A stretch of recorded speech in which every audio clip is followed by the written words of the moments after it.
Welcome to another episode of Industrial Amputation, where you may always expect the unexpected.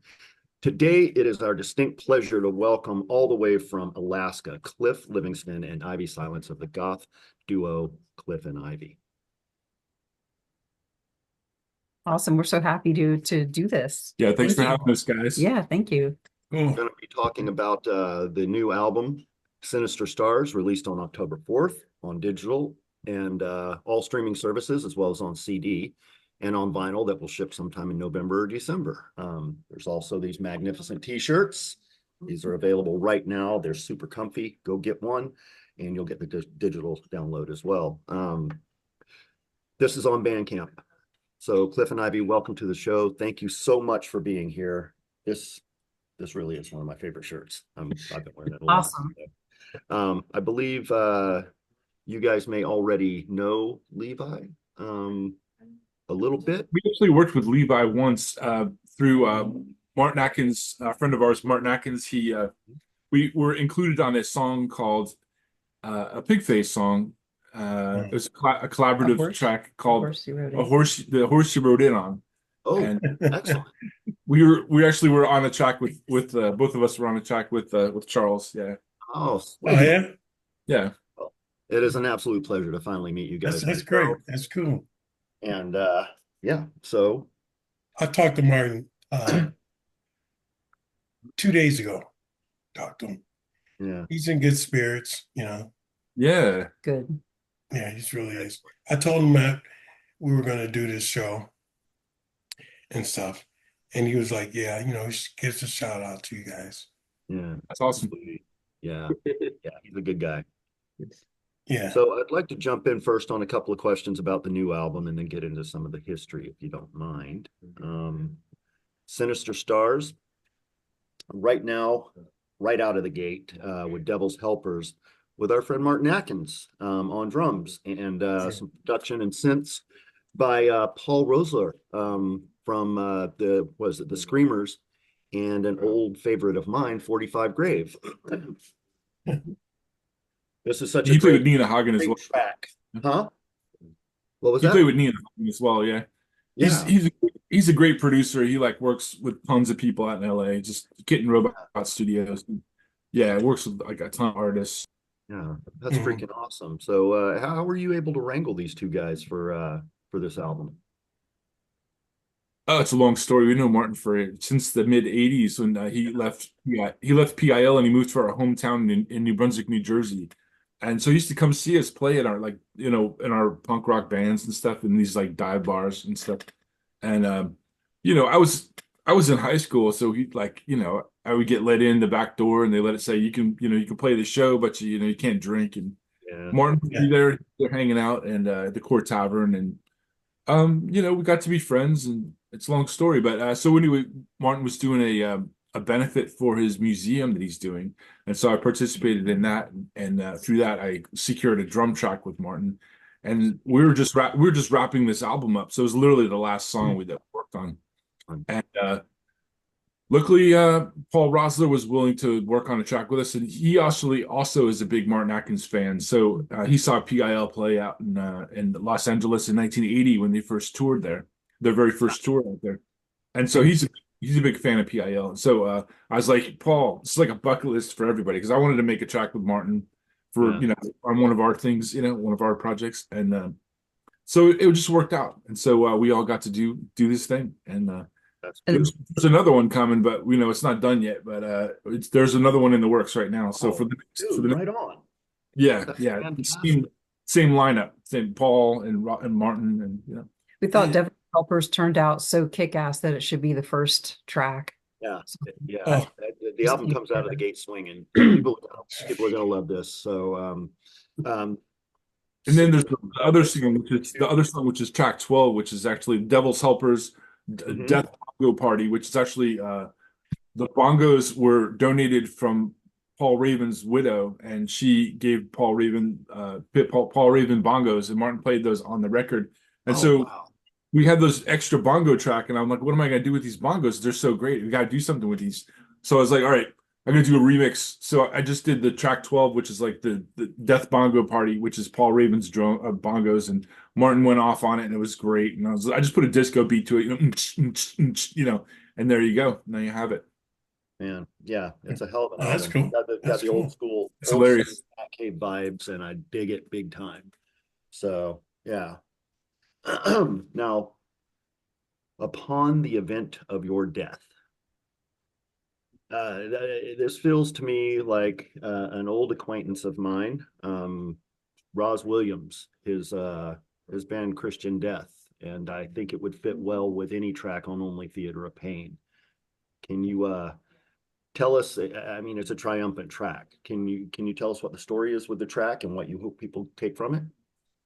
Well, me personally, I mean, that was one of the last tracks we recorded on for. I produced that one here at home, and our home studio, and yeah, it was just a great track. I just loved it, and we started working on it. And she had some lyrics, and Yeah, the lyrics came from, I guess, a bunch of in these more recent years we've had some friends and family die, and Sorry. yeah, and it's just, well, it makes you think about it, Mhm. and it's the inevitable. it becomes, yeah, it last time there was a death of a friend. It was like January of 2024, and it was like a sudden death. But anyway, it started me thinking about that, and that I know it sounds ridiculous, but like the person never comes back. So what are some thoughts about what happens upon the event of your death? And I had a whole lot of kind of just a creative burst of words come from that experience of that particular one. Yeah. And I think it was probably just related to a bunch of them that happened over the number of years, through COVID and all We've that. had a lot of friends and family Mhm. pass the last year or two, you know. So Right. But I wanted to address it as a transformation of sorts, but just make it sort of artsy and confrontational and mysterious, because Yeah. that's how all these deaths have been. It's like you can't know. It's the ultimate thing that you don't know anything about, that, but everybody gets, everybody is affected by it. So that's really Yeah. just all it was. Well, Yeah. the track resonates hard with me, and it is literally my favorite track on the album. thank you. One of Thank my you. favorites as Me well. too. And The rhythm of it actually, it started out doing, we started out having like a sea shanty kind of rhythm. It was like something like that, and then like it was like I had like a sea shanty vibe. I don't know why, but that's what the rhythm was. And then I came up with that other beat, and I was like, let's do this instead. So Mhm. I had more of a just no, it works on it. Yeah, it's an incredible album. Like I said, I mean, if you can take me back to high school and play in Only Theater of Pain at my friend's house while we're all dressed up in black with our eyeliner and doing Uh-huh. we like those guys. That's what we do. They're friends of ours. They've actually worked on Cliff and Ivy projects before. Oh, Rick, right on. Rick, That's Rick, cool. Rick Agnew and Jeton. Jeton Damone. They've actually played on our records. There are quite a few, Previous works, like three or yeah. four of our records. Three of them, I think. Right on. I'm gonna have to go back Yeah. and check it out. Yeah. CXI 111. You can look into that. CXI 111. Look on Bandcamp. Okay. Yeah, there's Spirit Room, and also Rick also works on. We did a covers record, and it's called American Saints, and you can hear that. So CXI 111, Spirit Room, and then American Saints, which is the cover album. We usually do a Christian Death cover on there. Rick actually plays on He it. played on it. Yeah. So that's kind of a weird thing. Oh, that's Yeah. freaking awesome. Yeah. Yeah. Yeah. He was a fun cat. Roz was a fun cat. Yes. Yeah. Entertaining to say the least. And yeah. Rick's But- super cool. Got to meet him. Rick, yeah, we played with us. We played with them quite a few times in the band that's actually Rick and Jeton's kind of tribute group to that very first album called Only Theater. There's a tribute, right? And Yeah. we played with them a couple times. And Yeah. then there's the Jeton Damone Quartet as well. So we played with those guys quite a bit out in LA. And they came up to Alaska one time, and Yeah. we hosted them brought here. them up here. They stayed at our house and brought them up to Fairbanks and stuff. Yeah. It was cool. They played an all ages show, and then we brought them to Fairbanks, and we played there with them. And It was like I mean, go ahead. no, it's okay. Go It ahead. was great, it was great. Yeah. they had the experience of going to Fairbanks and playing and Some- seeing Alaska. Some So- people were like, some people couldn't believe they were here, you know, because it was more of a bucket list for those guys to come here because I think they had never been here, and it was like something they really wanted to do. And this is a pretty small scene, you know, and at the time we had young people, punks and stuff like that, but there's a few people who know them and are like us, like we remember Christian Death and have been involved with the whole thing, the whole Mhm. you know, the whole thing since the beginning. But I know there were a couple people at the Fairbanks show. There was one woman sitting behind me literally crying because she was seeing John Damone on stage. Oh my God. Well, That she was right? there at a tiny club, you know. Yeah, And it was that excellent. is- The sound was excellent. Everybody was very heartfelt, very hometown. yeah. But it was like stars, so it was really awesome. Yeah, Beautiful. you've been able to do it. We also worked with Don Bowles from the Germs and 45 Grave. Right on. He played on an EP of ours called, remind me the name of it. It's called Springtide of Pure Reason. Springtide of Pure Reason. Yeah, and it's available on Bandcamp. It is, yep, it's Yeah. on Bandcamp. It's all that stuff's on Bandcamp. Produced by You can see. Kramer. Yeah, produced by Kramer, the Butthole Surfers. He played on a couple of tracks too, which is Right Yeah. on. Oh, Kramer, huh? cool. Yeah. You guys have some connections. That's Yeah. pretty cool. Reach out. We do reach out to folks, and We just asked. we're just lucky, you know. People are like they're accepted, you know, like Yeah. able to work with us, you know, and Well, we've got some cool people in the scene too, so yeah. Cool. Yeah, like you know, being able to reach out and get help on some stuff. That's what this whole thing is about. Artists supporting artists. yeah. I mean, Levi, we you want to get the next question? we got to play with on a lot of other tracks on that record. There's like maybe 5 songs that we recorded in Los Angeles with Paul Rosler and on the Sinister Stars record. And there Tom Coyne of 45 Grave, the current drummer for 45 Grave, played with us. He's like great. He's a great drummer. So we were super lucky to have Tom and Paul Rosler producing. And you know, I recorded almost all the guitars were recorded here in Anchorage and brought those down, Mhm. you know, down to the different studios. So Mm. we recorded one track. We got recorded, and track 2 actually.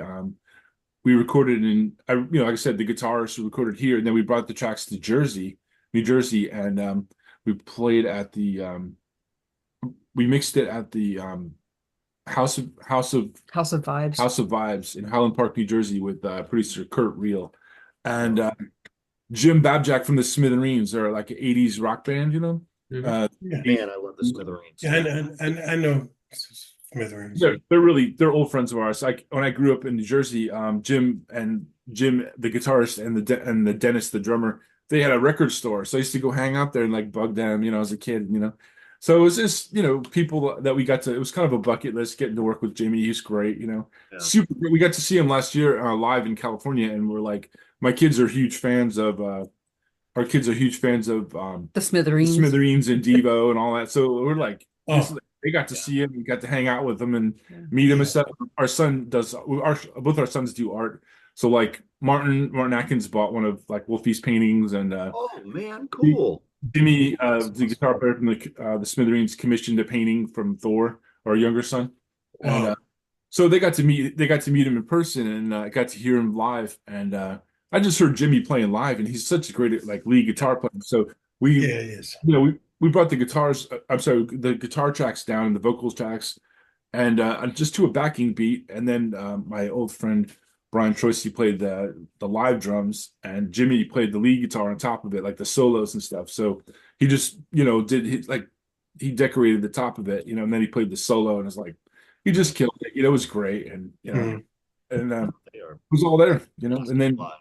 Kurt mixed it, and he put his finishing touches on it, and it sounded great. And so that's track 2 called We Ignite, and there's just a bunch of tracks, and then we did like 5 or 6 tracks with Paul Rosler, and 5 tracks the Tom Coyne plays drums on it. So, and then everything else is pretty much recorded here, except track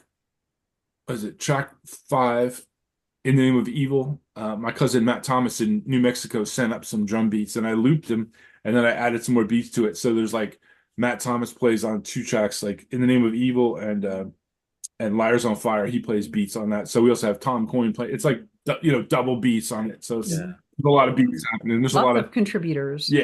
Mhm. There's a lot of stuff going on. But Yeah. Yeah. Well, it all comes together very nicely. well, thank So you.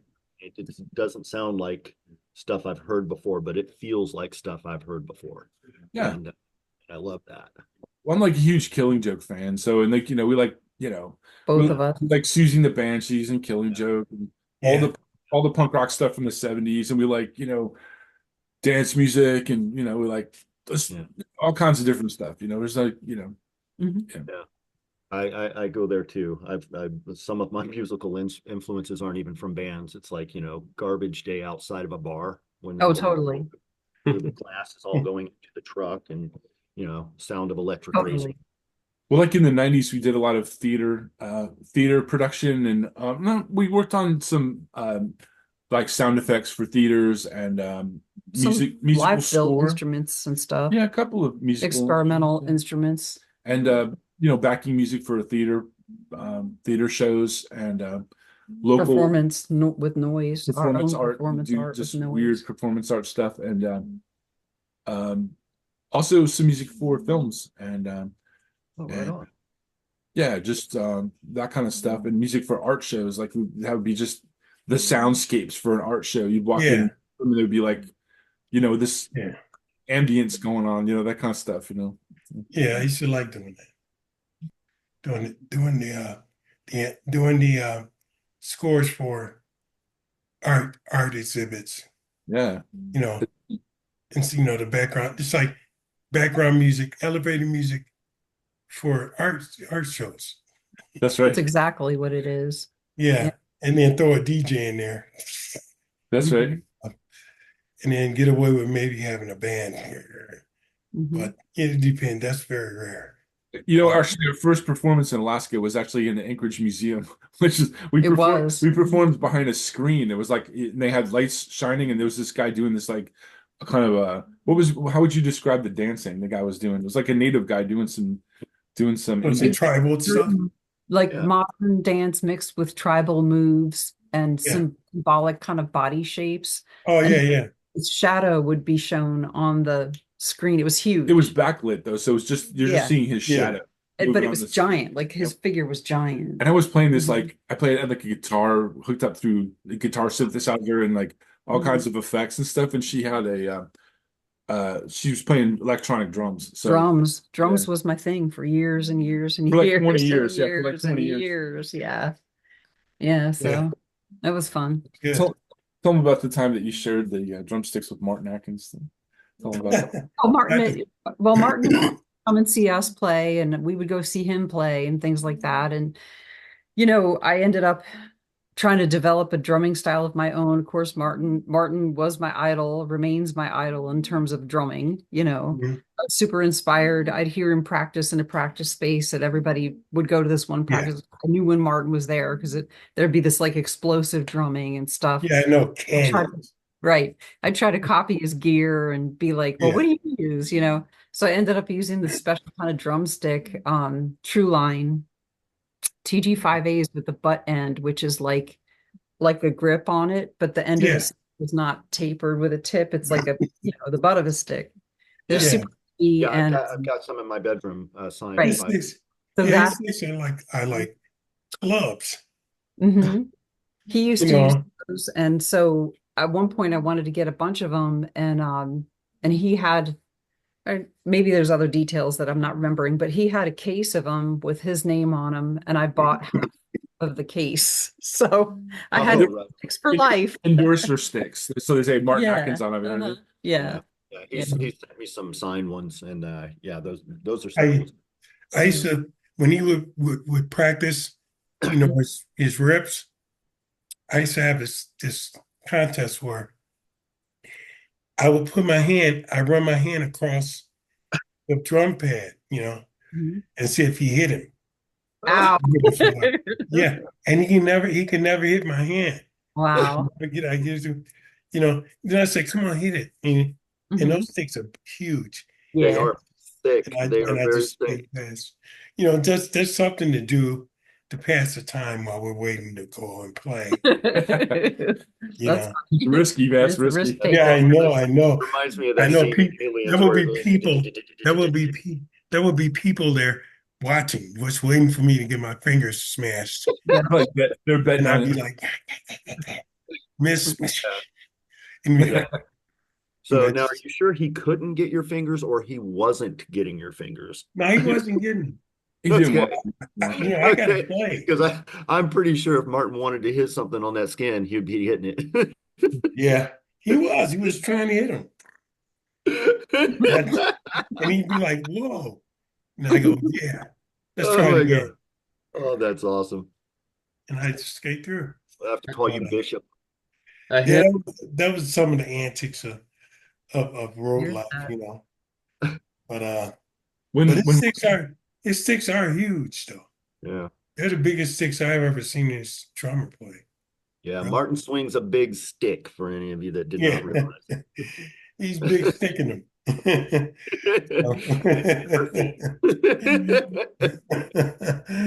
Yeah, sure was. Yeah, Oh my God.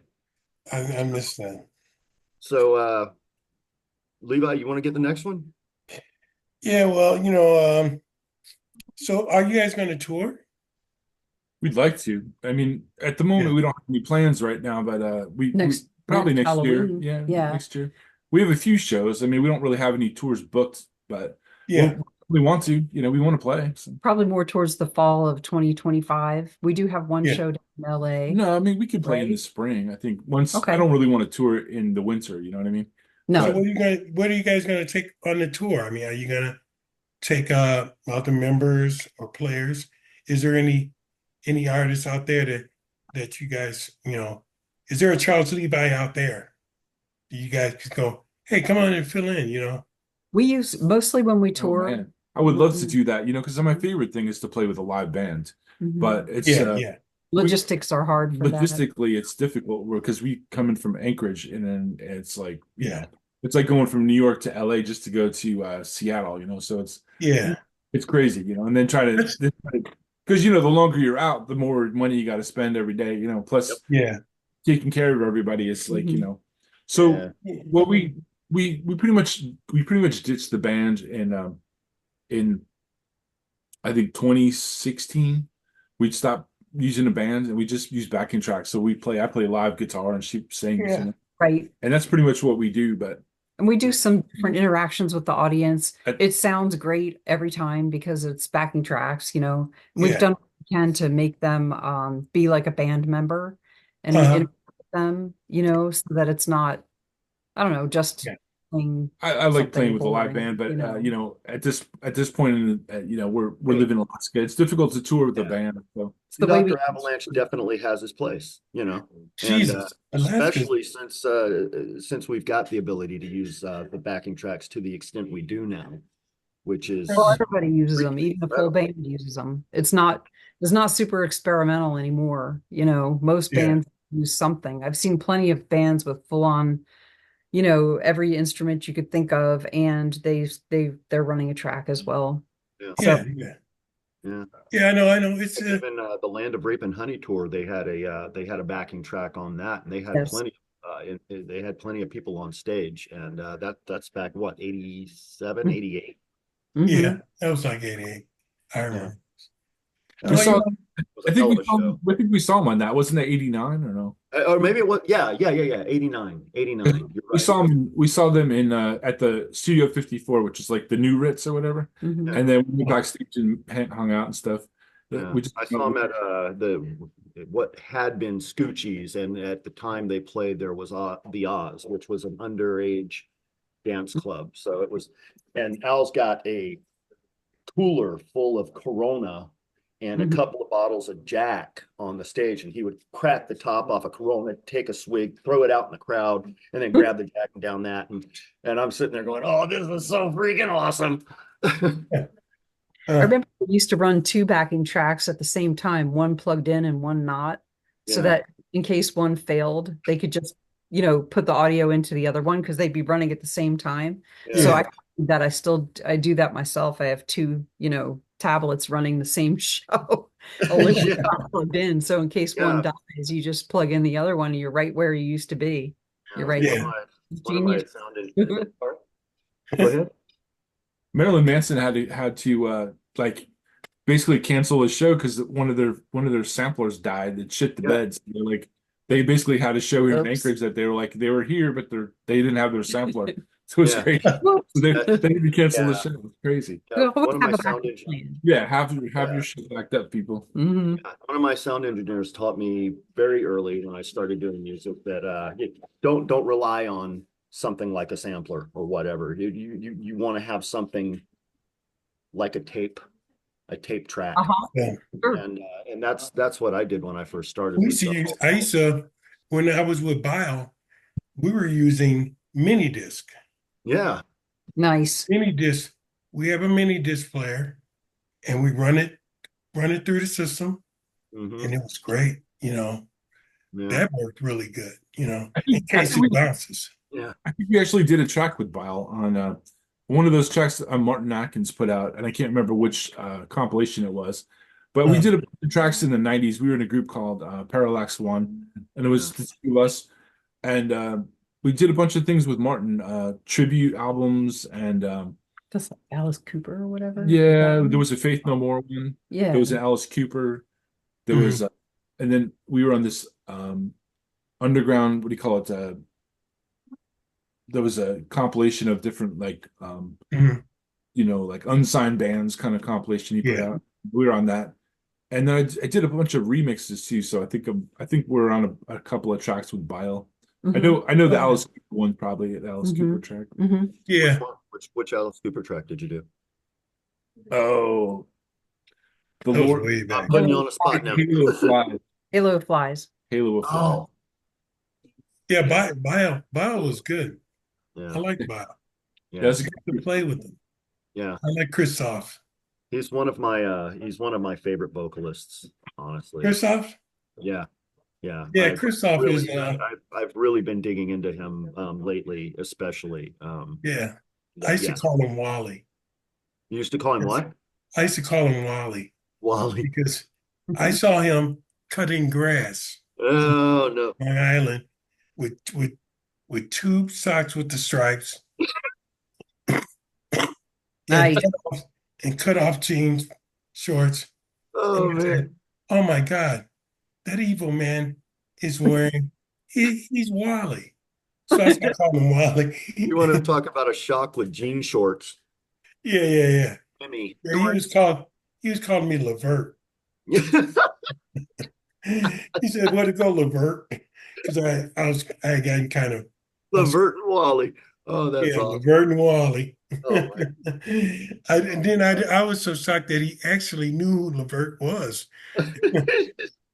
I go, why? What do you know about Levert? I'm from Long Island, man. Oh my God, that's awesome. Yeah. So yeah, but So you have a track on the album, a hymn, actually. Will the Circle Be Unbroken? It's quite a treat. The pulsing beat and guitars really add some kick to that old-timey classic. What is the significance for each of you of that song? I was kind of a my grandparents used to sing that all the time. So whenever we'd have like a family get together, Mhm. my grandparents were really into like bluegrass and country old time music like that. Yeah, And I really was I don't know, I just wanted to I think connect with them on some kind of level. it's And beautiful. thank you. Yeah. So Yeah. it was sort of it's like a parting song. And I thought it would be ironic but also cool to do it. So Yeah, no, guitars are not, the it guitars don't took sound me a like second. I'm like, what am I hearing? And then I'm like, oh my God, okay. It took my family's from the South too. That song's pretty big for us as well. And my so, grandfather grew up in West Virginia, so he was like a coal miner when he was a kid, and then yeah. like I think, he told me he was part Cherokee and that Me too. yeah, and that he went to he lied about his age and he went into the military and joined the army, and he was like an MP in the army and stuff, and oh wow. rode an Indian motorcycle and stuff like that. He was like a badass. Yeah, got- that's He badass. got out of That's the straight up military. badass. He got out of the military like 3 days before Pearl Harbor hit. Oh Mm. wow. Yeah, but he went back and did other service after that. But yeah, he was. I probably wouldn't be here if he was didn't get his leave or whatever it was before. Yeah. I thought it was cool to take a hymn and just stretch it to its limit and see if we could make it our own. And Yeah. also Yeah. vocals, like it was a chance to harmonize and do some different vocals, like higher ones and lower ones. Yeah, I sang And that for with you. Cliff and I to sing together. Yeah. That Yeah. was really cool that he sang the Yeah. chorus part. I Mhm. actually don't sing, but I used to sing for like 20 years. I did like a lot of vocals and He's stuff. a but- great singer. Yeah, but I just try to focus on. I just Yeah. wanted to play. You're probably a good singer, but don't think like a singer. Yeah. Like I could in Thrill Kill, they used to ask me I used to sing, but if I had to think like a singer, like what key are you in? I do blah blah blah. I'm like, man, come on, let me just do it. You just sing harmony and stuff. Yeah. Mhm. Yeah, harmony, all that shit. It sounds good. Roll with it. Yes, That's how I indeed. go. Yeah. When I was a child, I got asked to be in the Princeton Boys Choir when I was a kid. Oh, cool. Yeah, I had to turn that down. Yeah, Oh be- man. you'll be in the Princeton's choir, and you Yeah. just go. But here's some trivia. Did you know that William Tucker's father was the mayor of Princeton? Did you know that? Oh shit! What? Yeah, No Tucker- way. Tucker's an old friend of ours. We Oh, Tucker wow. is a friend of yours? yeah, we used to hang out I with us. love, Yeah. I love Tucker. It took me when I first met him. He was like, Al brought this guy Chicago. I was like, it's like, He's he from our was, scene, New Brunswick. Yeah. He's from our yeah, scene. yeah, I got to see Jersey. the Songs for Swinging Junkies little mini tour thing out in Seattle. He was not having the greatest day that day, but my God, what a fucking talent. And He's great. So Yeah. funny. He's such a Yeah, funny he guy. was so funny. no, he was He was yeah, so funny. incredibly funny. I think he had just broke up with his girlfriend right before that show though. So it was Mhm. Tucker was my man. a little Yeah, touchy my that man. day, but After a while, yeah. oh my God. Tucker told us that he tried out for the Red Hot Chili Peppers after their first guitar player died. Yeah. Yeah. He said he tried out for him, but he was too goth. It didn't work out. Probably. Oh Yeah. my God. I liked his mom. I like Tucker's mother. Yeah, She they're had the good. beehive. Nice you know, people. And we had did a show, and we met his mom in Trenton, New Jersey. Yeah. His mom came backstage. Came in the dressing room, and Tucker. It was so hot, and Tucker was like, "Oh, mom, this fucking this and this fucking that." I say, "Hey, man, watch your fucking mouth. Fucking smack you upside your head. Come on." Person. And his mother's like, "Come on, William, don't do that. Don't talk to me like that." No, she was so cool. And his parents are really cool. Oh, Yeah, nice man. people. It's good to see his parents. Mhm. So we really bonded after that. And we became friends. Really good friends. I have to say, it's sad. God rest in peace. I hope he's doing good. I'm sure he is. I'm sure he's raising hell and up somewhere. But Tucker, yeah, that's funny. That's funny because I was looking at you and your haircut. Well, he's like, Tucker used to hang out with us, and we used to have parties in Highland Park in New Brunswick, and Yeah. Tucker used to, we used to have the same friends, and Tucker was involved with the Martin Atkins label, Invisible, Yeah. and we were actually invited to play on that first, to have a track on that first Invisible Records compilation. And Tucker was a co-producer of that record. As it was actually our demo of this band called Moby Dick that we had like double drummer, and Mhm. she was on drums, and we had another drummer, and he was the drummer of Leather Studded Diaphragm, which is another group that was on one of the original Invisible Records groups. Oh, And yeah. anyway, when Martin moved from New Brunswick, New Jersey to Chicago, he left us his warehouse, his loft. Like, so we took over his loft, and Martin he had a like a Superman like phone booth, and it was a shower. So you turn on the shower and get in there, and shut the door, and it's a phone booth. The shower Oh, was up. wow. Oh Yeah, my God. yeah. It was Something he built. we've got Yeah. photos of it. Stuff we took That with is like hysterical. photos and stuff. Send me a picture of that. Yeah. We'll find him. We'll have to. I think we're What you gonna did do. just. I don't know. We were talking about it. Maybe donating those to Martin's museum because they're from his.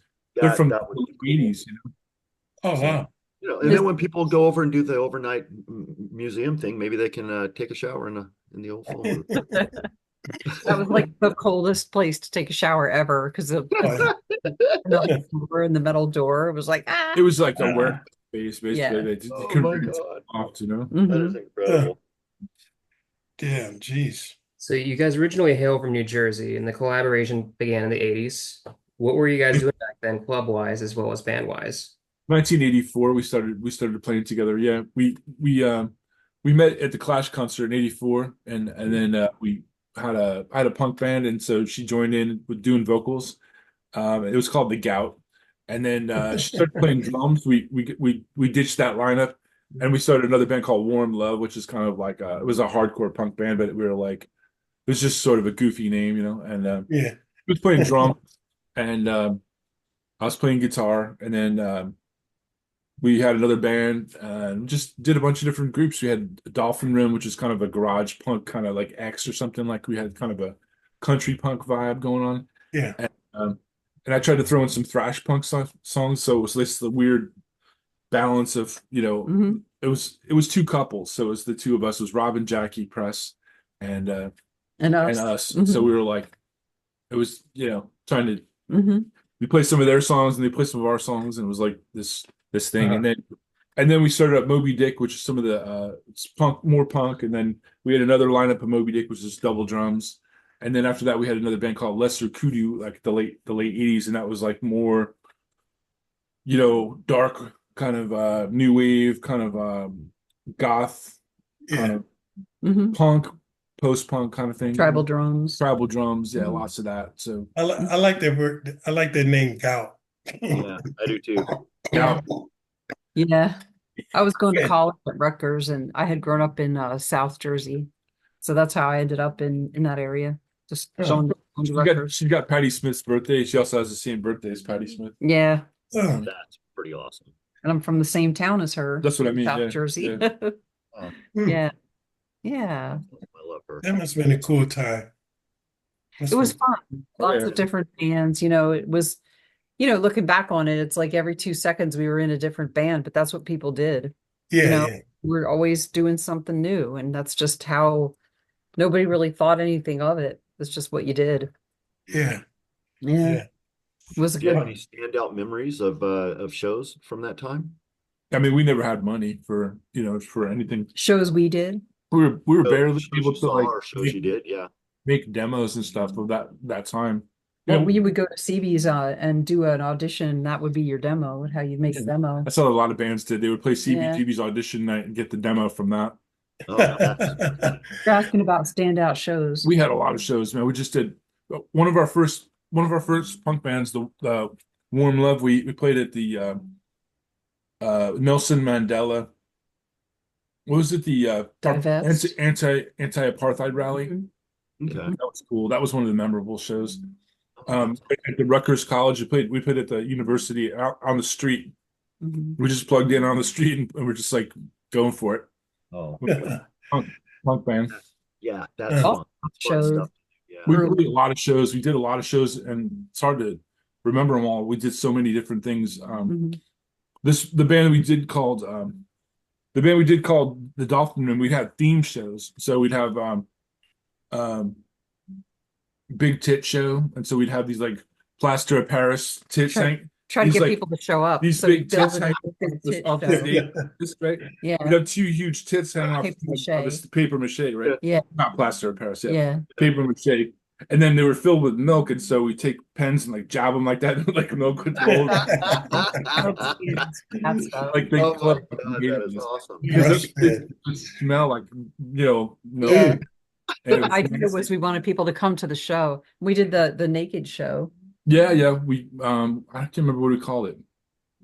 We just always Live have nude yeah. something. Yeah, we Yeah. always have themes. We had a heavy metal show. We dressed up like, I don't know, we kind of looked like glam rock at the time, but it was Yeah. a goof, show up with platform heels and stuff. Yeah. We fortune cookie shows, get fortunes, and they have like Like evil fortune. insults for the people in the audience and stuff. Yeah. Just weird. Fuck you. Oh man. Right. We just keep trying to make people come to the show and just do these And then stunts. What? So you guys should do that in Alaska? We did with our performance art stuff was kind of like we that. did some obnoxious stuff here We've too. done Yeah. some obnoxious stuff. Yeah. And it's a bit conservative here, and it has always been, not Yeah. as many venues, but we did back in the 90s. There was noise bands that would Yeah, put people set were things on fire. pretty And we'd always adventurous. be in those shows too. I mean, in the 80s, we did this. We were Lester Kudu. We had, or it might have been Moby Dick. We had yeah, I think it was Moby Dick with the double drums and everything. Then I worked at this supermarket fish department, and I got a hold of these huge fish heads, right? And I took them home in a bag, right?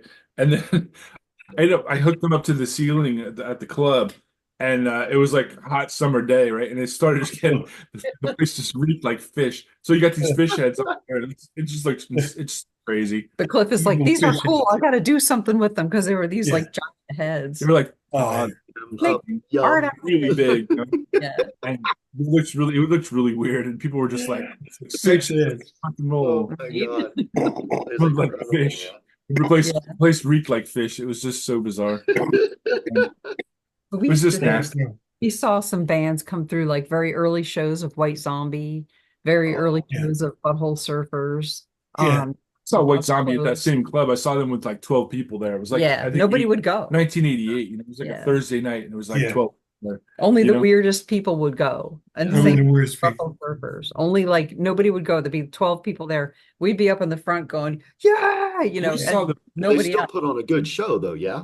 Oh, it was great. Yeah, we very saw- low budget, but great. Some of the coolest shows I have been to have had the lowest audience attendance. Man, I wish they had that kind of energy in Denver.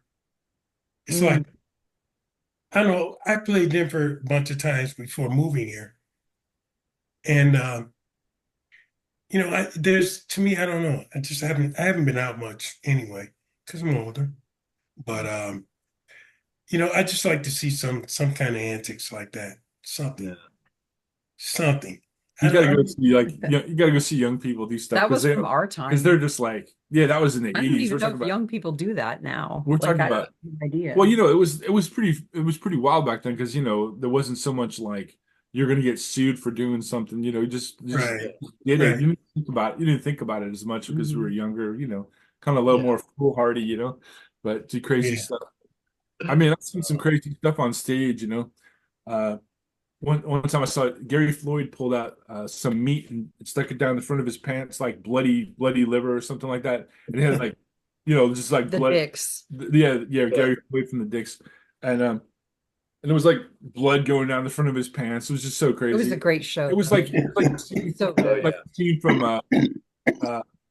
what was that John Waters movie? Female Trouble? Pink No? Flamingos. Pink Flamingos. Yeah, it was like the scene where the vine shows the Yeah. meat in between the legs or whatever. Yeah, it was like that. Oh, my God. Also, Yeah. throw the singer of Jesus Lizard pulls balls out. Oh, on stage. that was amazing. David, yeah. Pulls his balls out on Um, stage and puts the microphone to his balls, and he sits there and just drinks while he's you just stand there with his Yeah. balls hanging out.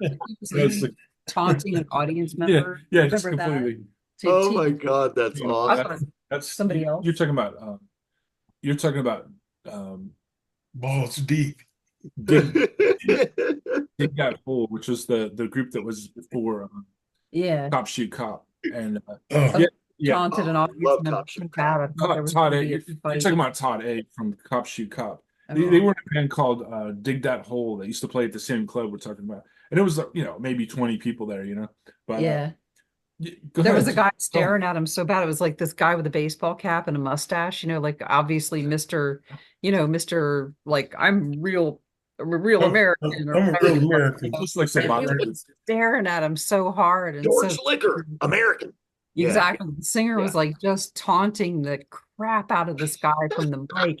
And then he started saying, because the guy had a mustache, and he started saying, I've got a mustache around my butthole. Screaming it. Yeah. Screaming it. Oh, he kept saying it, just He was taunting just the guy. screaming, and I was like, was thought for great. sure that the guy was gonna like I explode. thought they were gonna, I thought I would have This to break big that fight up or fight. something. But they pulled him away, and I was like, I can't believe Yeah, he's just Oh some, my God. like, Oh my some God. hapless guy who just, really and offended. they were like smashing TVs and stuff on the Yes. stage, like the dude would take his bass and smash it into the TV and stuff. Like they would bring TVs just to smash it on the stage. It kind of Oh, stuff. that was a fun thing to do back in the day when we had Yeah, it was the noise it makes. yeah, when it implodes. Yeah, that was some Yeah. fun. You can't really do that now. You can just make it and everything goes fuzzy. It's like, yeah. Mhm. Yeah, Those were the days, man. You kids I used to just like having the backdrop was the snow screen was the horse races, and one time we had a bunch of screens, TV screens, and we had the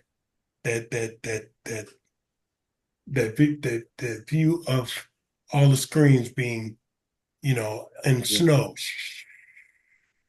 and that was and it looks good, it looks good on photos. yeah, That's just an art stuff thing, yeah. but I That's like cool. that. Very I had cool. Stuff like that. very old porn um from like the 1900s and the 1890s. Wow.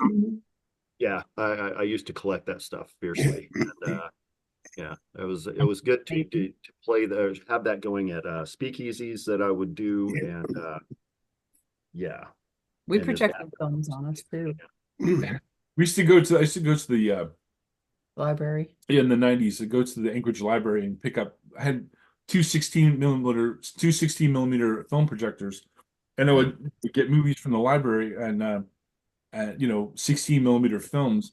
So I'd have Project them onto us. Jacques Cousteau playing on this one, Yeah. and then Dracula or something. and then have the was it the Black Panthers court case in like Chicago or whatever it was. oh, right on. Yeah, It was like the I forget they called it the something 6 or the something 8 or whatever it was. Yeah.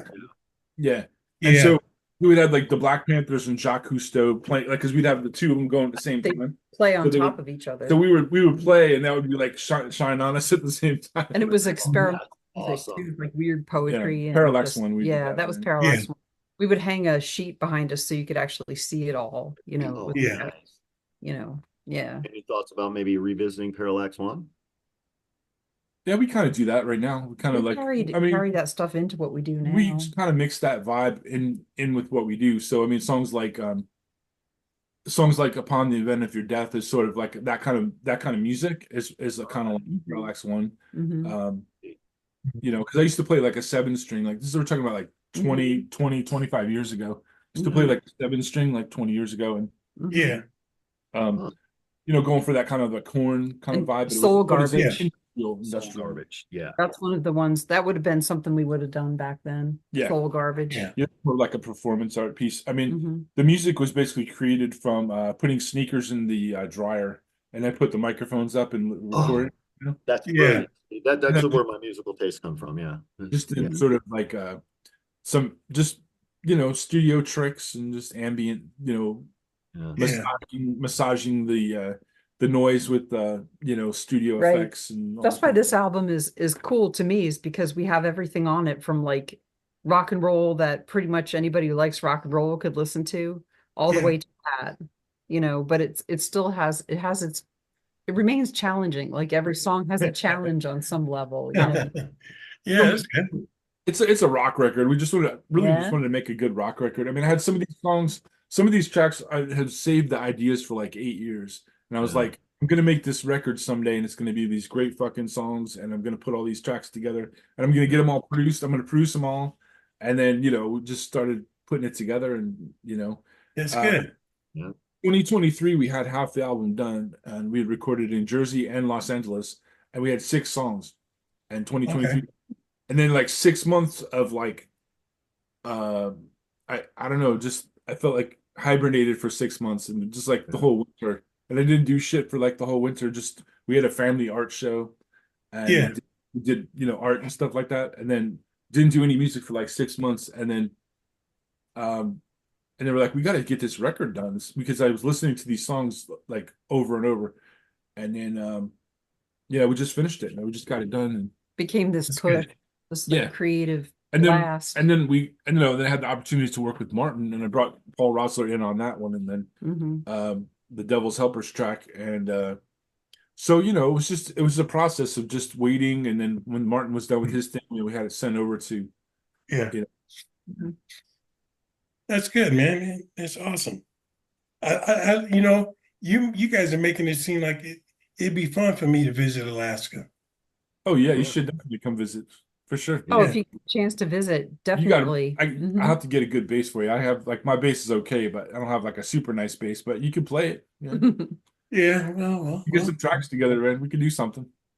yeah, that's cool. That's cool. I'm learning how to edit, myself. I always had the luxury of having others do it, but now I don't know no one out here. I mean, I don't know anyone like I did in Chicago, or any other artists Oh that yeah. I can just collaborate with. But I'd be glad to, you know, Yeah. get some bass stuff going. I got, me and Martin is still we're still gonna do these things, and Joe, we're gonna do something, some Yeah. experimental stuff. Well, if Yeah. you guys want some Nice. guitar, let me know. Yeah, yeah, definitely, Absolutely. Yeah. definitely, Yeah. For definitely. sure. Yeah. Yeah. So you guys moved to San Francisco in 1990. Did you have the opportunity to play or work with members of Alter de Fay or Thrill of the Pool?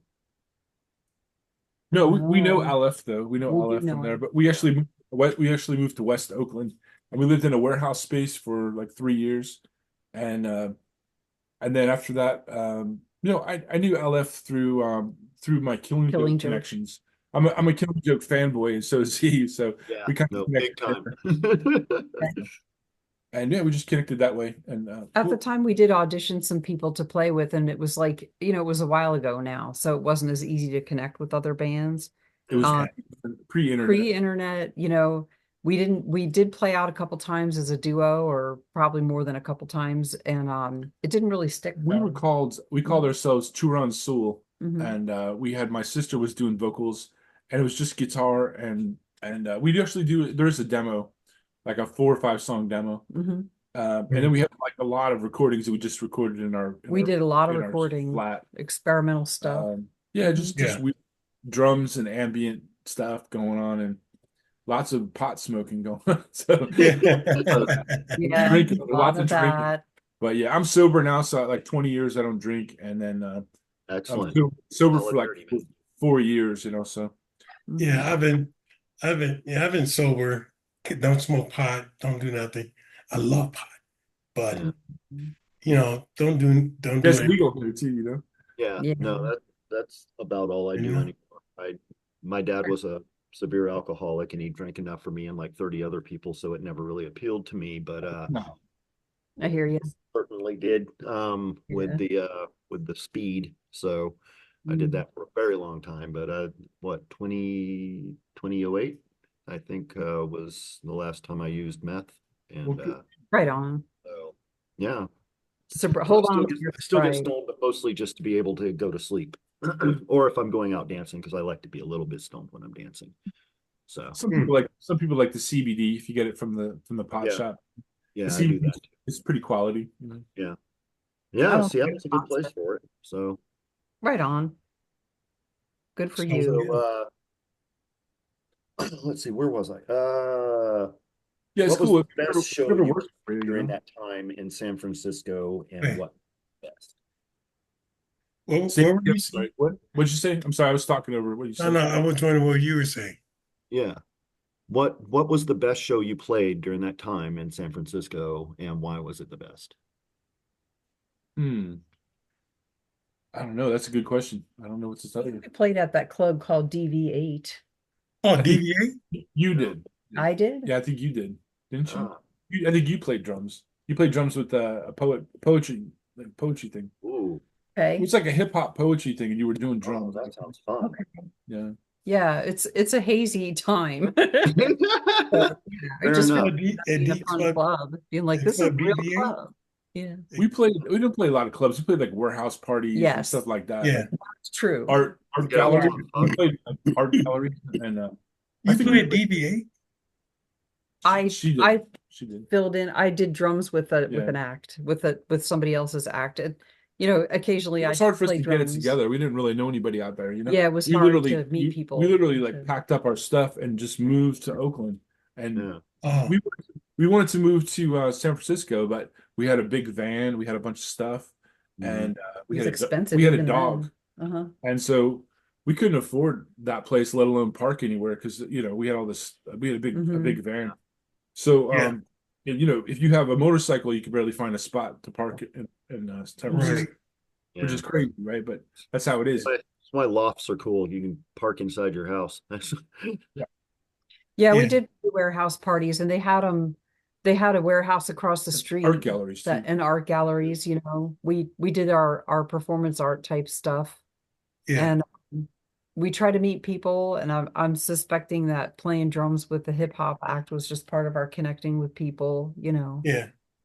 That sounds like a cool project. I would like Tell to them see. about the time you sold the futon bed to Tupac. Oh, Oh, I what? of course I What? always You did? I always had a job. Because how are you going to pay for things, right? So I had this ridiculous retail job working in a futon shop selling futons. Remember those, right? I Yeah. do, yes. And it was in this strip mall, right? And one of my customers was Tupac, and I didn't really understand at the time about Tupac. I just knew he came in with a big crew of people, Yeah. Yeah. Oh, a wow. bunch of women and a bunch of guys. He bought a bunch of stuff, and I was like, wow, this is a really big sale. And then when they came in to pick it up, I think his girlfriend came in, and we did everything by hand then and on paper, where there was no computer for the Right. Yeah. sale, the point of sale. So I had to Absolutely. look up his receipt to help him load out, and I just remember all the guys, they would like open up they were joking around, they were opening up this kind of futon stand that had storage underneath it, and they're like, look, I could hide under there, Yeah. Because I remember seeing the bill or whatever, the receipt, the big paper one that said Yeah. Shakur right on it. No, they were saying his name was Tupac Shakur. And I think they were joking. They said, I said, what's the name? And they said Tupac Shakur. And I'm like, I think they were making fun of me a little bit. Yeah, Oh my I God. worked at the same place, and I used to deliver the beds. And so Yes. one time I delivered a bed out to Marin, where it was Jerry Garcia's house. So they had like llamas and all kinds of like Oh, crazy. wow. He had like a And- zoo in the front of his house. It was so And crazy. weren't you delivering one time when all of a sudden you felt a pair of hands help you? Like he was carrying this heavy Well, thing. I had the frame, Yeah. like this huge box. I put it up on my shoulder, and I'm carrying it up a flight of stairs in San Francisco, and I'm going like this, right? I can't see what I'm doing, but I'm just walking up these stairs, and somebody helps me from behind, and it grabs the back of the box, and like, because this thing was like, Yeah. Very huge, it's probably huge like box. 8 feet long, it was huge, Yeah. and heavy. And so I got to the top of the stairs, I turned around, it's Bobby McFerrin. So he Oh, helped me. wow. Oh. No. He was super nice. He's Wow. like, Worry, man. Be happy. I got you. he helped them. He It was helped them. yeah, it was really nice. He was Yeah. really cool. It was a He gospel seemed like a really cool person. Yeah. gospel recording studio, so it was That's who Yeah. ordered the Yeah. furniture. So Yeah. Wow. Hmm. Oh, that's Funny so stuff. cool. Deliveries to the stars. yeah. But that Man. it was a great time to be there. Again, it was like I don't know that we got a toehold on a whole lot of musical stuff, Yeah, it was but cool. we did. The area in the was great scene. though, and we saw some really cool shows. Meat Beat Manifesto was really good. We saw Oh, some, man. Yeah. Yes. Yeah. They were- Yeah. I loved seeing them live. They were really good. Yeah. Yeah. Jack Dangers is in San Francisco. Yeah, He's a DJ there now too. Yeah. Yeah.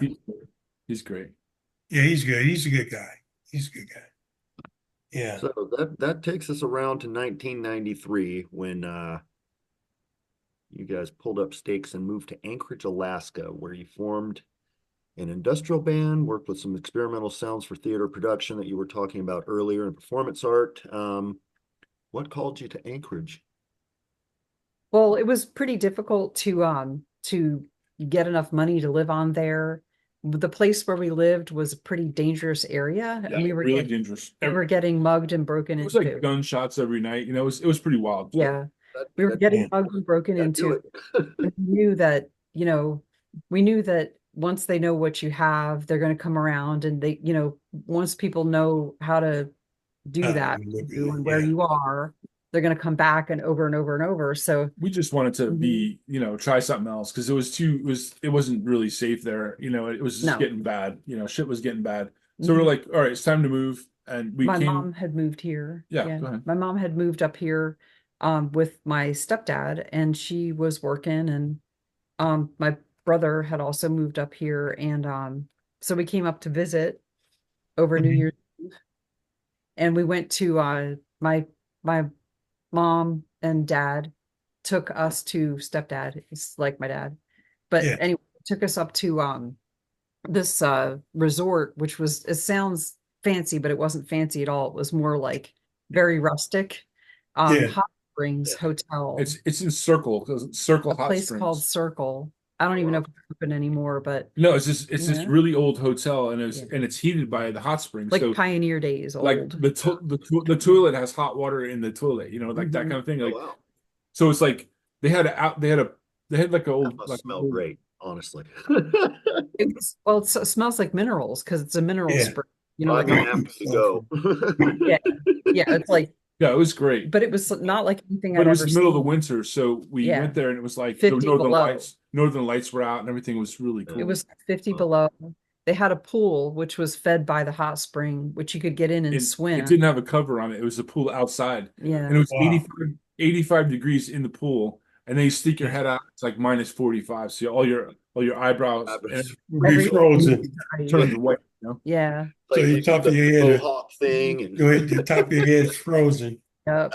So we got to see the northern lights. We got to see real stars because there's so many stars in the sky that Yeah. unless you have total darkness to see them in, yeah. without city lights or anything like that, you don't even understand. Like, I never understood that the sky was like black, like dark colored jello filled with Yeah. sparkles. I didn't Yeah. understand that it was that deep. Wow. Yeah. So we saw that. We saw the northern lights. We were in 50 below, and then we were just like, this place is so beautiful. Why don't we just try living here? We saw the city of Anchorage, and at the time there was enough cultural stuff here and enough diversity here Yeah. to keep us happy. It wasn't like the big cities It we was were used happening to. though. Like the 90s had a cool art scene, and They had 60s art, Yeah. music, and different people from there was some different lands. all ages clubs and stuff. There was Mhm. stuff happening, So it was Yeah. Okay. yeah, it was better than Yeah. the scenes kind of died down a little bit, but it's coming back. So It was better. I mean, it was enough to keep us happy being where we were from, and Yeah, Jersey. moved up here. I know. Moved up, and my mom, helped us we just got established here, and we got jobs and things like that. And Yeah. it's then life went on, and we continued to create. We still made some of the weirdest of the weird stuff that we've ever done while we were here, Yeah. yeah, and That's kept it cool. going. We toured from here with the band, with the Parallax One. yeah, we did some touring. We played well, mostly Mhm. played the East Coast, Mm-hmm. and then it was in the 90s, and then Yeah. played CBGBs with Parallax One maybe Mhm. once or twice. A couple times, Yeah. yeah. You know that guy at CBGB's, that sound guy, he's got to have a plethora of fucking Oh, live definitely. concerts. Jesus Yeah. Christ, man. Yeah. God, is that guy alive? Does anybody know about that guy? Which guy? The guy that's recording all the shows there. Oh, there was They a have bunch of different different ones. sound people. But I Oh. think Tommy Victor from Prong actually was a sound man there for a while in the late 80s. I think he actually Yeah. did I think he actually He did did. sound for us we played Lesser Kudu. I think we played down there once. Oh, And he says, "You guys are industrial." And I'm like, we kind of didn't knew even what that know. was, but we were kind of like, all right. Because it's like guitar, bass, drums, and synthesizer, and vocals. So it was like, I think the synthesizer really made it more industrial. But we were like really into Killing Joke and that kind of stuff, Susan the band. Yeah. But with synth, it's like it gives it a whole nother element. So it's more, Yeah. mhm. gave it that other like thing, you know. Yeah. Oh, you know, Never really thought of Alaska as being a mecca for death rock. Are there many Yeah. venues out there? because it's not. It's just us. There's just Some metal, lots of death. there's some metal bands here, but they're fewer now than there used to be. We're the number one state for suicide per Yeah. capita. Oh, Right? And- Yeah. Rape and domestic violence and what else? What else is like Sexually transmitted disease. we're high. Woo-hoo! I know. Yeah. Yeah, all that. For lots of this, STDs. I think there's a lot of that. Yeah. But yeah. there's a lot of rape and suicide going on here. And So I guess Wow. it's good to be known for something. So, Right. It's Yeah. always that way. no, You know, it gets really dark out there and really cold. And I have heard that there's a lot of horrible stuff with mental health out there. And yeah. Sometimes people get affected by the isolation and the darkness over the winter. You know, that gets Yeah. and people are It's not- disconnected. You know, I think the internet has helped people. There's a lot of advancements with you know, accepting mental health and accepting behavioral health issues, and I've seen that sort of progress. So, but I know every time I just, you know, every time I start talking about it, they're like, "Oh yeah, that's the rape state," and I'm like, "Yep." Rape state. I don't know why. Yeah. I don't know why there isn't more people, aren't more bands, you know, like what we do, but there are bands here. It's mostly like just rock or folk, the folk. there's some metal ones too. Folk There's rap, scene and is there's big. hip hop. There's rap. There's yes. a lot of folk groups, but there's also there's been quite a few metal bands, and there's some punk bands. Like we're friends with a couple punk Evil punk Ted bands, is a yeah. band that's up here. Ghouls Head. Evil Evil Ted Ted. and Oh, Evil Ted. Okay. It's called Evil Ted and the Thick Pink Antiseptic. That's the name of Oh, the group. I like it. I All like in it. one. Nice. Yeah, Are there yeah. any other bands or artists that we We may actually want have a to gig happening. We're doing. Sorry, man. Go ahead. Yeah. No. Any other bands or artists out there that we might want to know about or that you want to throw a shout out to? I don't know at the moment. No, I like Evil Ted. They're nice. Evil Super nice. They're nice guys. We're gonna play with them. They're fun. They're little punk rockers. So we're just like we can get. At the moment, I can't think of anybody local that I want to give a shout out for. We have a cool local group that's a goth group that started. It's a Facebook group, but it's a I'm lot talking of about Facebook group. young people. And I know, not a music group, but I'm just going to say that there Mhm. has a group that's come up where Midnight Sun Goths, where they put on, you know, goth meetups and things Okay. like. And it doesn't sound like much, but that's kind of how it starts. And Yeah, so it is. props to them. Midnight Yeah, Sun I know. Goths. Yeah. Right on, Midnight Sun. Good. Yeah. Midnight Sun Goths. Excellent. Yeah. Excellent. What are So- some of your first memories of music and art that have significant impacts on you guys? I don't know. I used to play the piano wires. You used to hit the piano. Oh my wires. God. When I was young, I like, music was my best friend. It was, I mean, you know, there was nothing going on. So you could sit in your room and listen to music.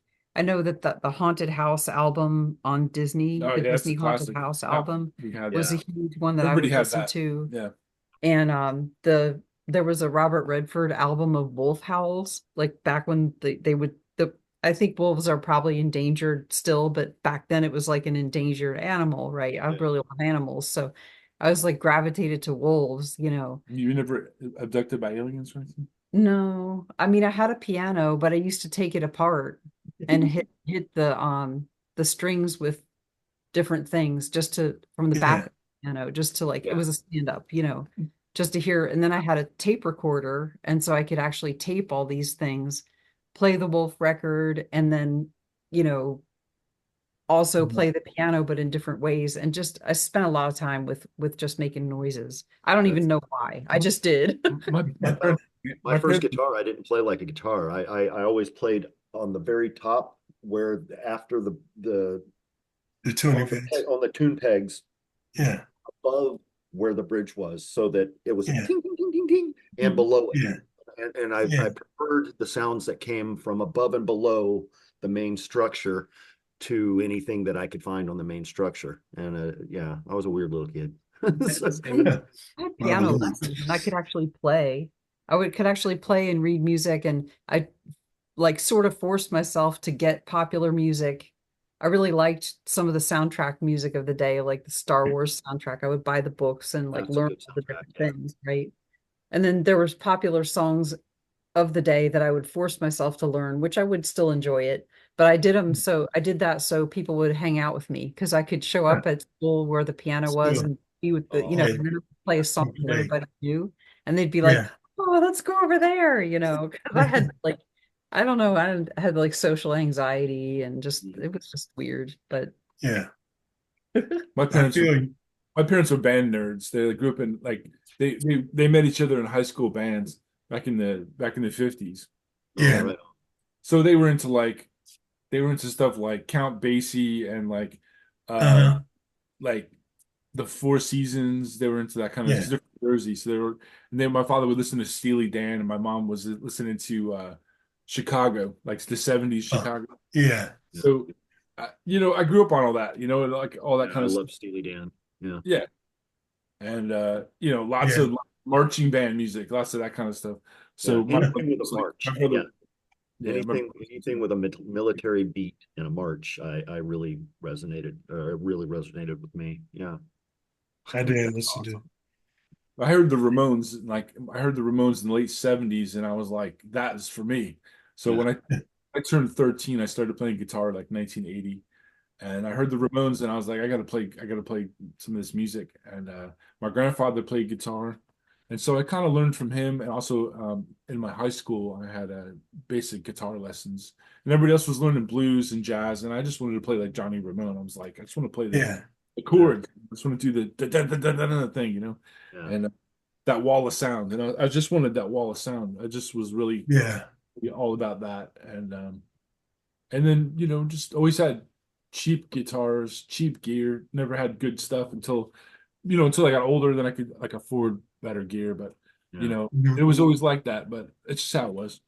And, just try to do what we wanted to do. So, I mean, being able to record at home and then, getting to work with all these people on this new record has been exciting. Yeah. The last couple of years, we've been, able to work with Paul Rosler quite a bit on tracks and all these other folks. So it's a bucket list thing, really, getting to do the opportunity to Yeah. get to work with your idols, pretty much. Yeah. Speaking Yeah. of dream collaboration, Well, now you guys are my idols. oh, Oh, awesome. Really. Yeah, I wish I knew you guys when you lived in Jersey. Oh, yeah, yeah, me that's for sure. too. Me too. Yeah. Yeah, That's we okay didn't. though. We know each other now. Yeah, Yeah. Yeah, that's cool. Yeah, that's good. Yeah, no, I know Tucker took me to a party where we was at one of his friend's house, and it was this corn or cornfields. It was just a cornfield, but it was like, Field of Dreams, like kind of thing. And we're all partying. And I said, man, this is kind of cool. And it was a nude beach not far. oh wow. Yeah. I was like, wow, man, Tuck, why'd you leave? Man, no, man, no, no, I'm going to go, man. I don't know, I don't care, whatever. But it seemed like I really got a good taste of it when I went to Philadelphia and Trocadero, and Yeah, it's a good club. yeah, love to hang out and stuff, and see old Philadelphia and see the old cities. Yeah, As a, and they used to tell me that they hated Chicago because they tore down a lot of the landmarks. Mhm. Just and I see the still cobblestone streets stuff. Mhm. hmm But you guys like Alaska. Damn, it's that's all right. gotta be. I mean, Did you, It's a good place to live. we landed here. Yeah. It's you like never expect to live there? I never expected to live here. Hell no. My brother was up here in the 80s. He was in the military, and so he was up Yeah, here in Anchorage, and yeah, We had our yeah. kids here, in the How do they early like it? 2000s. they love it. Yeah, they're great. They And like to travel though. They like they to do go. like to travel. Yeah. when you have kids, it takes you out for a little while, We Yeah. didn't play. Well, both of our sons experience autism, and we're both sort of on the spectrum already. So I'm Yeah. dyslexic. I'm dyslexic, and she's got like synesthesia, so she sees colors when she hears sounds and Yeah. stuff. And a lot of Okay. the lyrics are. You could talk about the lyrics if you want. Yeah, a lot of Yeah. our books are more associated with color patterns and stuff too. Some of the more abstract stuff I come at it from that way. Yeah. But yeah, I mean, just raising our kids has been a great experience. Just because, I mean, it's a just a lot, just all consuming and very involving. Yeah. Um, and so we can. The great thing is we get to see life from a different angle, continue to be as different as we want to be because that's the way life is for us, Yeah. and learn from our kids and learn, just learn about creativity and continue to Yeah. be creative. And the world has become more accessible through the internet. Isn't um it, isn't it great technology now? Yeah. I love it. is is I was talking to my friend, yeah. But You can find people all over the world, you know. mhm, Like yeah, I can, this record's getting played like in Australia, yeah, Peru, mhm, like Brazil. I yeah, mean, Mexico. It gets played all over the States, and then it's getting played in Germany and Spain and yeah. Italy, and England, and just Denmark, wherever. Oh, mhm. that's Yeah, so Which cool. thought would happen. I never could foresee that either, but always hoped, Yeah. hope Yeah, to make music that speaks to people in all these different places. yeah, just wanted to make a good rock record, just so like Yeah. make yeah. it Well, you good guys did. You Yeah. guys did. Did very good. 100%. Thank you, Yeah. thank you very Really. much.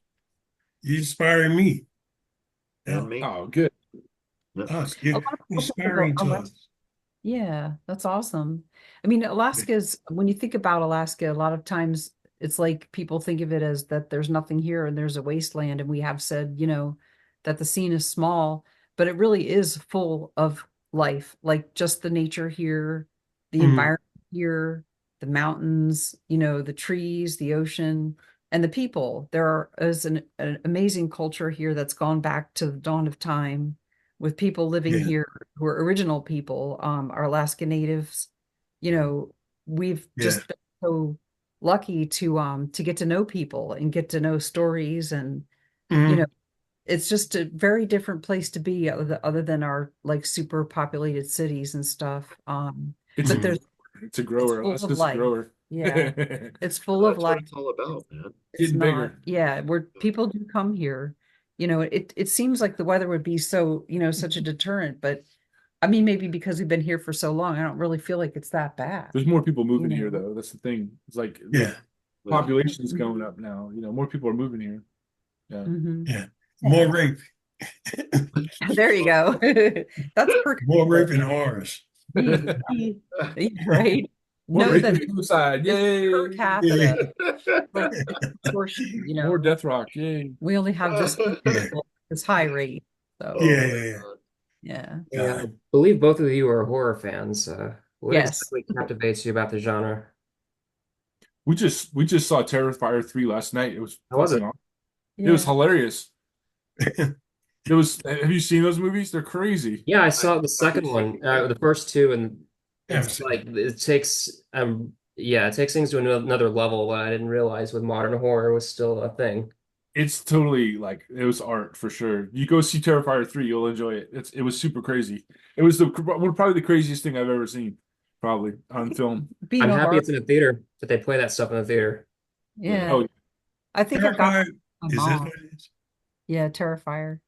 it's Yeah. like the clown. There's a clown character, Art the Clown. He Yeah. goes, he's a killer clown. He goes around killing people. Okay. Yeah, Oh, I no, like that. They like, have it on Netflix now. Yeah. yeah. On there. Yeah. I think I Terrified. got into horror because of my mom, because my mom was a big horror fan. And she was really into, like, when I was growing up, Stephen King and Anne Rice. Hmm. And I ended up doing a book report on Interview with the Vampire, I think in like sixth grade. My mother really encouraged this, like, she was a big reader. She used to read a lot and Yeah. read horror She movies. liked true crime as well. She So liked true crime. She was all into that stuff. So for me, it was just like, something interesting and cool. And Yeah. She went. Alaska serial killers here too, right? We do. My mom took me to go see The Exorcist at the movie theater when it was out, and that would Oh, have yeah. been like a few years older than the main character, but not a whole lot of years Yeah. older.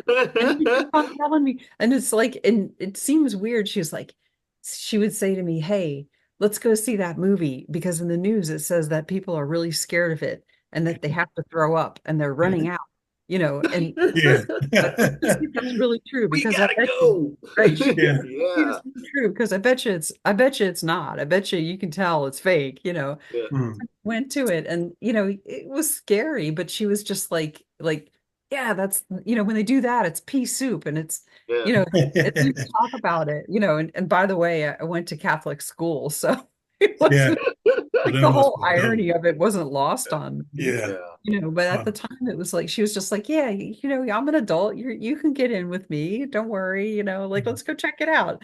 And then she was when it was done, what do you think? And I was like, I just thought it was gross, like some of it was funny and some of There it we was go. like just over the I mean, top. Terrifier 3 was just a gross out, but it was hilarious. It's like Yeah. comedy, like the most, just it was like the most horrible What's thing you've gore, ever seen. Yeah, it was like gore. It was like I thought it hard was very imaginative. gore, but then Yeah. it's a comedy. Yeah, I'm watching today. I need some excitement in it. They're on Tubi. You can watch them Well, on Tubi. watch the first two. There's Yeah. Hallows Eve though. Hallows Eve, the character comes from another movie. Oh, really? Yeah. Hallows Eve. Oh, okay. Oh, I don't know. Yeah, so Google that. So it's like Yeah. All Hallows Eve. You gotta watch those first, and then watch the Terrifier movies. They're after okay. that. It's like Freddy Yeah, I Krueger. think I've seen the Yeah. first All Hallows Eve. Yeah, I think I have. Yeah.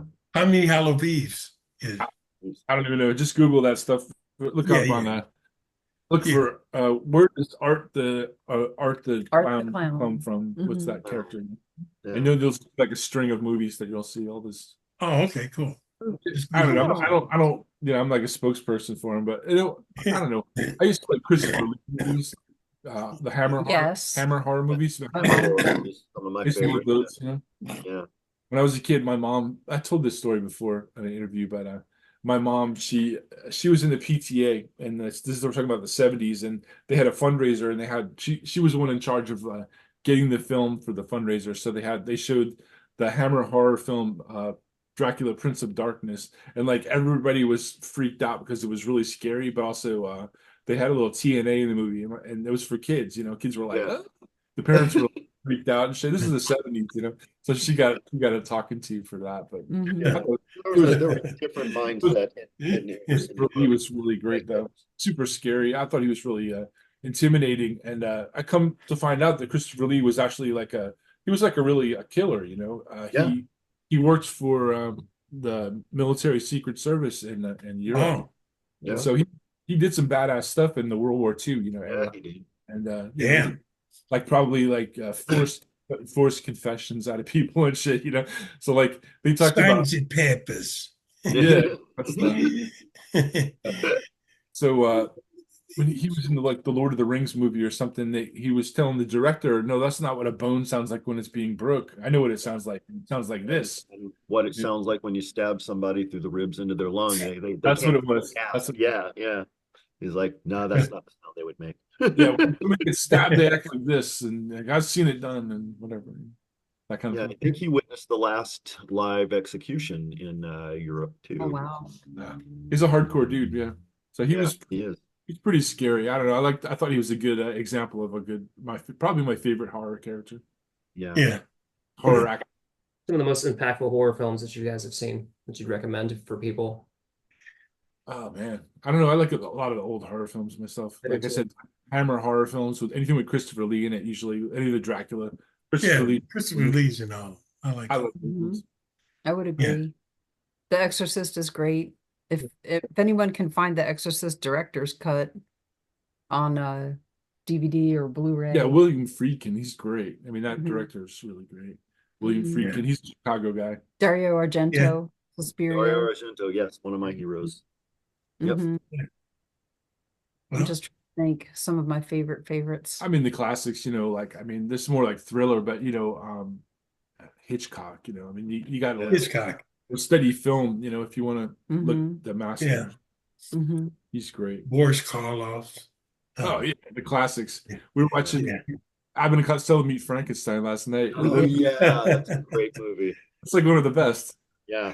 Yeah. I'll You have know, to when find them. I Like remember one of the first comedy and horror horror, comedy and Yeah. horror. We together. recently watched The Mist, which was a Stephen King Oh story. yeah, that's a Didn't good movie. have you seen it? I Yeah, the have. original, or there was a remake too. There's always I remakes. the original one. Amazing.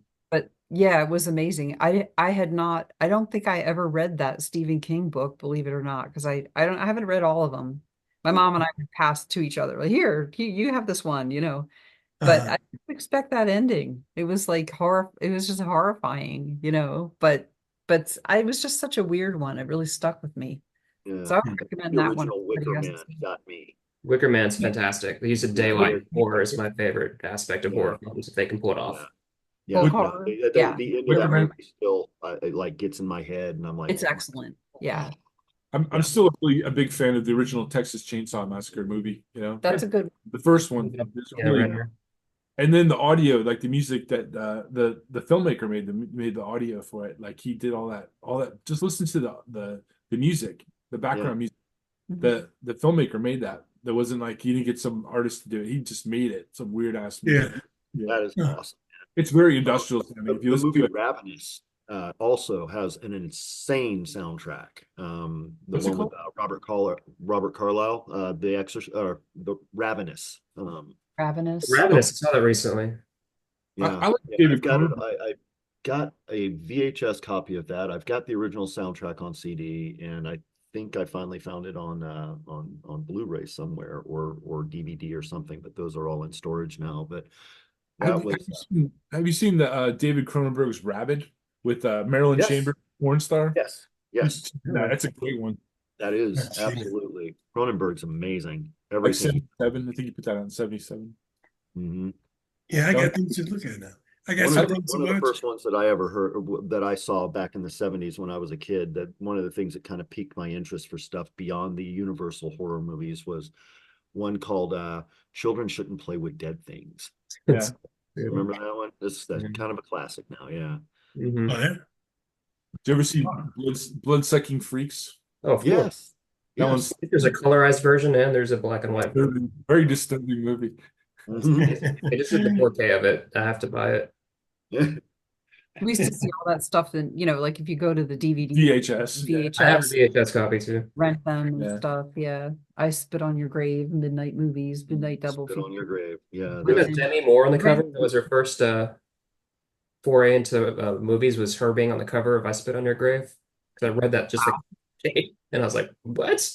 Yeah. My mind. She told that to a fan at a convention or something, and it's like, Oh my God, that's I awesome. didn't know that. Here's a hotly debated topic within the subculture. Do you feel CGI works in modern horror films? Yeah, sure. Why not?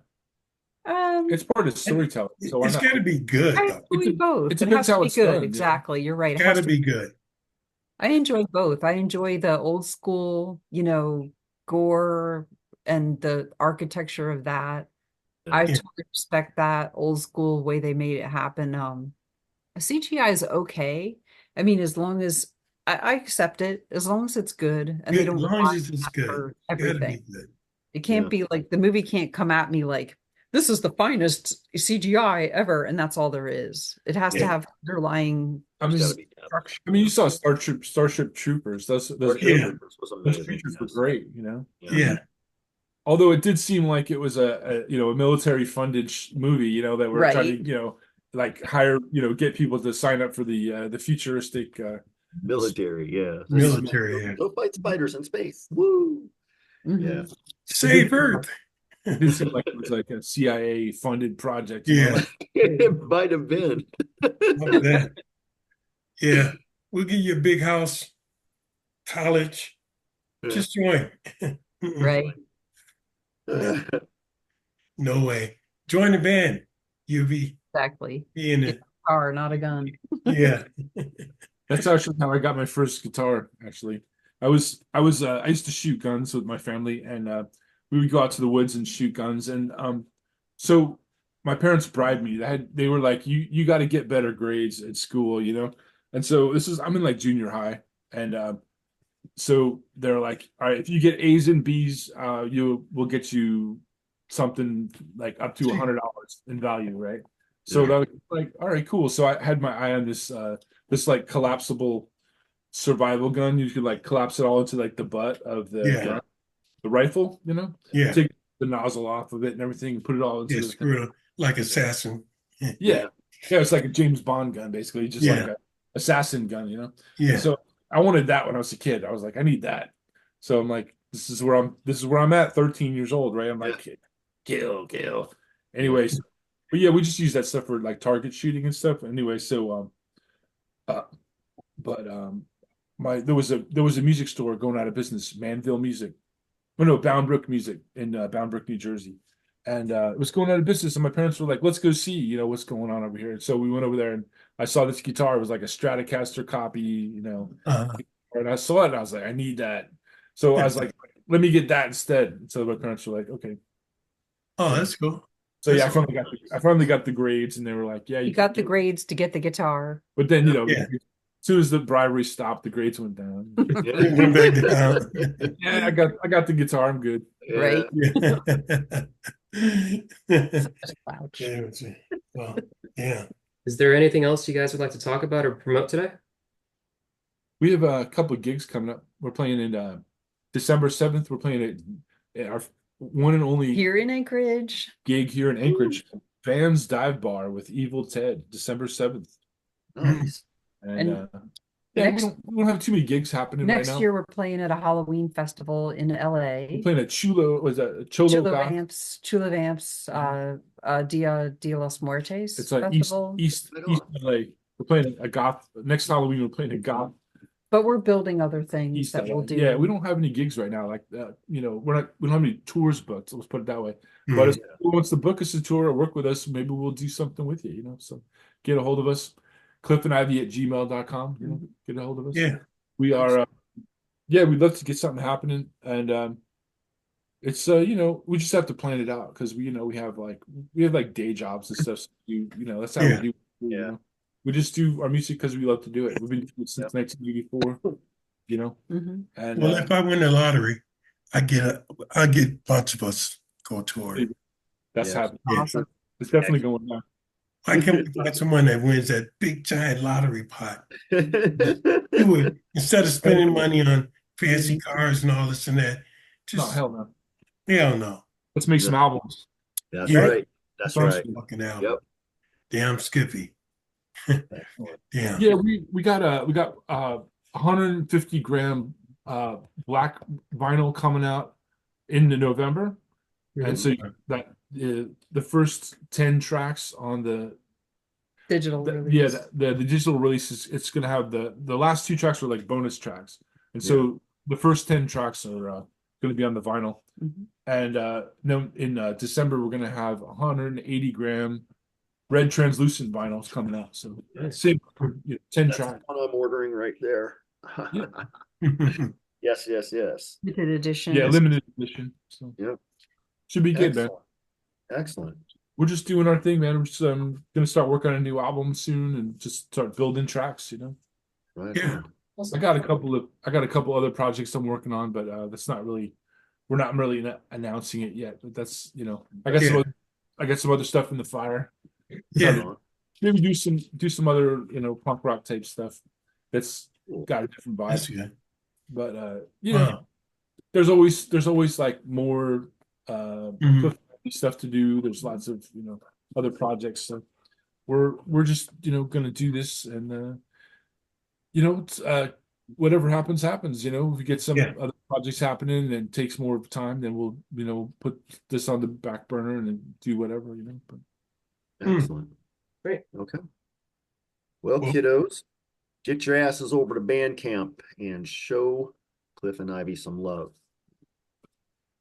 The tee is super comfy, badass as hell, as you can see. Awesome. This is freaking awesome. It really calls back to Mr. Edgar Allan Poe, and the artist is Ivy Silence. So, if you buy the shirt, you get the digital download. The CD is coming out in a 4-panel jacket, the vinyl that Cliff Mhm. just described, shipping later. available in red, 180 gram transparent, translucent. Yeah, the vinyl. Yeah, the vinyl. You said Yeah, CD. and then The CD the now, black. Yeah, you can get the CDs. the CD and the digital and the T-shirt, all available now. You can Yeah. order the vinyl, but it won't be shipping until late November sometime. So let's see, where does that leave me? All modes come with a digital download, which includes some extra tracks. Hey, promoters and bookers, you can reach out to Cliff and Ivy at cliffandivy@gmail.com. Do yourself a favor and get these cats to your town ASAP. Yeah, just Well, let us know, like, do you want us to come play in your town? Let us know. Yeah, totally. We'll be there. absolutely. Figure it out. We played down in Texas. We haven't played Chicago area, so we'd like to play there. Martin, Yeah. Mhm. Martin. Yeah, we would love to play Chicago You gotta and get these Midwest. guys out to Chicago, man. Mhm. Awesome. Well, gems and gemstones and rhinestones. We've reached Oh yeah. oh my goodness, kitty. We've reached the end of another episode dedicated, as always, to our friend Jason Lupo. We thank you all for your support. You are all sparkling beauty and you transcend that. So thank you for all your support. Please take the time to be a positive force in this world. It's an uncertain and troubling time. Tell someone how much you love their shoes or their coat or whatever. Just put a smile on someone's face whenever and wherever you can. Take care of yourself as well. Be kind to yourself. Give yourself a break. You are just as worthy of that as everyone else is. So love, hugs, and belly rubs. Cheers.